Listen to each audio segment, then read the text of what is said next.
एक समय था कि जब during second world war rationing हो गई थी हर चीज़ों की, क्योंकि first preference was given to the army people.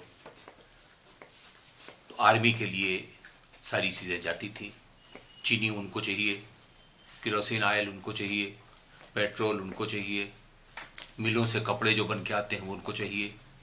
लिहाजा पब्लिक को क्या मिले, तो पब्लिक को रेशनिंग कर दी गई थी हर चीज़ों की कि आपको इतना लिमिटेड मिलेगा। तो ये कहानी मैं रीवा स्टेट का बताता हूँ कि रीवा रियासत का भी कोटा फिक्स हुआ। उत्तर प्रदेश का अलग, बिहार का अलग, उड़ीसा का अलग, सब जगह का कोटा फिक्स हो गया। उसके हिसाब से वहाँ सप्लाई होती थी और फिर डिस्ट्रीब्यूशन होता था।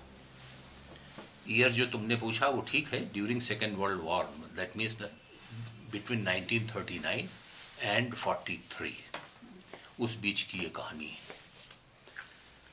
तो राशनिंग हो जाने के बाद पब्लिक को थोड़ी सी दिक्कत तो होती है, और ख़ासतौर से वहाँ दिक्कत होती है जहाँ की राशन मिल रहा है या राशन सप्लाई है और आदमियों की जनसंख्या ज़्यादा है। फॉर एग्ज़ाम्पल उत्तर प्रदेश में राशनिंग के टाइम में गेहूँ चावल इतना लिमिटेड मिलता था कि आदमी पेट भर बड़ी मुश्किल से खा पाता था। कपड़े की तो हालत ही मत पूछिए, कपड़ा वहाँ जितना आता था उस इस तरीके से बढ़ता था टुकड़ों में। 10 मीटर अगर कपड़ा लेना है तो आपको मिलेगा ही नहीं मार्केट में। अच्छा, इसका एकदम उल्टा हिसाब था रीवा स्टेट में कि रीवा स्टेट की जो सब सप्लाई थी, तो राशन तो फिक्स कर दिया गया हर चीज़ का, रीवा स्टेट का कोटा अलग आया।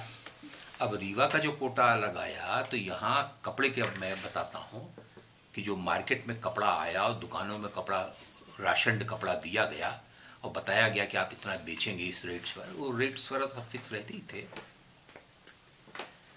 तो उसमें जितना कपड़ा आता था वो बिकता ही नहीं था 100%। और उसका कारण था पहनने वाले ही नहीं। गोड़, बैगा, कोल, इनको क्या ज़रूरत है, उनको तो एक लंगोटी लगाने की ज़रूरत है।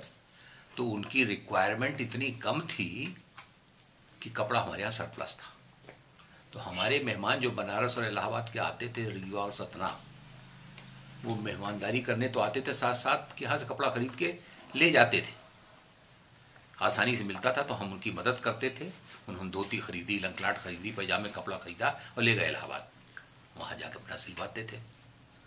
खैर ये तो चीज़ अलग हुई, लेकिन सबसे बड़ी चीज़ हुई पेट्रोल।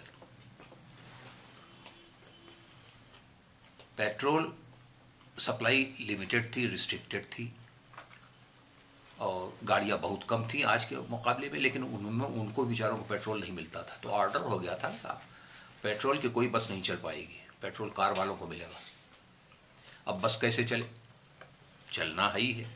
हालांकि 24 घंटे में 1 ही 2 बस चलती थी, लेकिन अब चलना है। तो अब किसके दिमाग की सूझ है ये पता नहीं है, लेकिन साहब वो बस जो है उसके पीछे ड्रम लगा के और कोयला और पानी डाल के और स्टीम उसमें बनाया जाता था, और क्लीनर जो है उस पर एक्सरसाइज करता था, और जब स्टीम बनती थी तो वो स्टीम पीछे से, जिस तरह से पेट्रोल टैंक से पेट्रोल जाता है उसी तरीके से वो स्टीम जाती थी इंजन तक, और जब इंजन में वहाँ स्टीम उस प्रेशर पर पहुँच गई तब वो बस में धक्का दिया जाता था। तो पीछे से 4 आदमियों ने धक्का दिया तो वो बस स्टार्ट हो गई और चल दी। अब वो कभी कभी तो 10 किलोमीटर 12 किलोमीटर चली जाती थी, लेकिन कहीं चढ़ाई पड़ती थी तो 5 ही किलोमीटर पर रुक जाती थी। 17 से चल के माधवगढ़ का पुल तो पार कर ही नहीं पाती थी। माधवगढ़ के आसपास जो उतार और चढ़ाव है उसमें जाके बस रुक जाती थी। बस रुक गई तो फिर उसको रिप्लेनिश करिए।